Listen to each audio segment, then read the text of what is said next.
The Cinemasker channel is one of the most interesting YouTube channels on YouTube. What I find most intriguing about this channel is when James Rolfe tried to become a filmmaker, as well as the aftermath of the AVGN movie. If you don't know Cinemasker, Cinemasker is run by James Rolfe, the creator of the Angry Video Game Nerd, as well as other content. He's one of the most classic YouTube reviewers, and he is seen as the grandfather of YouTube reviews. James Rolfe has had many criticisms directed towards him, mostly about his content on YouTube, more specifically his new content made by Screenwave. It is known in James Rolfe's fanbase that James's dream was to become a filmmaker, not a YouTuber. He considered his reviews and other videos to be short films building his career. Even after gaining newfound success on YouTube during 2007 to 2010, there was an attempt to break out of being just a YouTuber, evidence being Dragon in My Dreams. Now, what's so important about this short film? I'll tell you. Dragon in My Dreams is an 8-minute video made in September 10th, 2010, 13 days before the announcement of the AVGN movie.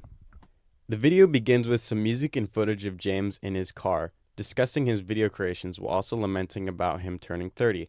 Like I mentioned earlier, he discusses how despite earning success on YouTube, he still wants to be a filmmaker. Afterwards, James talks about growing up making films, leading to him questioning why he became a filmmaker. His answer is that he saw a dragon at a park statue. James visits his family and talks to them about the dragon statue. James discusses what he thinks the dragon means.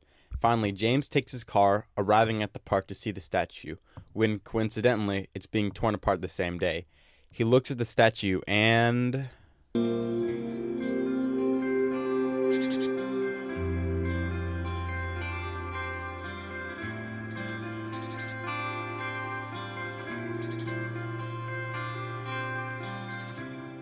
An overwhelming stroke of fate. After nearly 30 years, the one day I come back, the park is being renovated. Had I come one day later, or even hours, I would have been too late.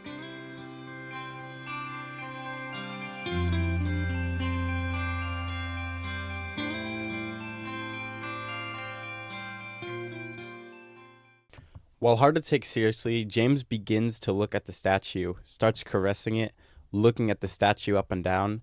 He takes one final look at it before walking off, signifying James's evolution in growing and him stepping up to make the dreams a reality. I respect this video for what it's trying to do, giving a message of growing up and moving on from nostalgia, but I don't think the metaphor of the dragon helps the video. I know that it's supposed to be a metaphor for the past and the destruction of it is him moving on, but he puts too much emphasis on it. And while this could be him playing a character, critiquing people who put too much emphasis on the past, I don't think he portrays it really well if he's going for that. Maybe at the end of the video he could have mentioned that the dragon didn't matter and that he just enjoys filmmaking, seeing the reaction, or that he enjoys making friends from filmmaking. I also think the video can be a bit overdramatic, not helped by the close-ups and the camera placement, making it seem more fake than it probably was. I don't hate this video and I understand why he posted it. I do think it's well made, if not a bit overdramatic. While not talked about much back then, this video became more widely known when a separate subreddit was made, the Cinemasker Truth, because of censorship on the main subreddit. This happened due to James's friend Mike Matei posting an NSFW of his wiener and claiming it to be his, and then deleting it and stopping anyone from talking about it through bans.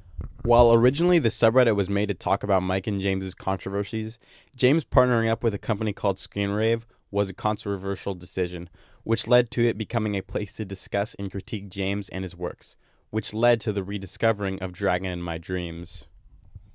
Also, because of Screenwave's involvement with writing and editing, people began to speculate that James stopped caring about Cinemasker and was only there for a paycheck, and that his real passion for movie making died with the AVGN movie. With Dragon in My Dreams, people found James Rolfe talking about him wanting to move on from YouTube, which he never did. This was not only used as evidence for James Rolfe not caring anymore, but was also used to mock him, the dragon being a symbol of him not moving on. Dragon in My Dreams began to become a symbol of James Rolfe's failure in filmmaking, with James promising to become a filmmaker only happening for a brief moment. It's kind of crazy how well this video lines up with the narrative of this whole thing, more so when it was pointed out to me that the statue was never taken down, and in fact was moved in front of the building repainted, representing how James never moved on from YouTube. This is not me diagnosing James. The truth is, I don't know James Rolfe. This video is more me talking about the impact of Dragon in My Dreams than me speculating about James Rolfe's mindset, beliefs, or how he feels. With all that being said, I'm glad this video exists. Me learning about all this background information got me to think, and I think it made me a better storyteller. Plus, I don't mind that James showed some emotion in this video. It's perfectly fine to cry at some dumb shit, whether you're doing it for acting or to make you feel better. With all that being said, I'm Matt for the most part, and I'm gonna go play on the swings. Because this is a park video.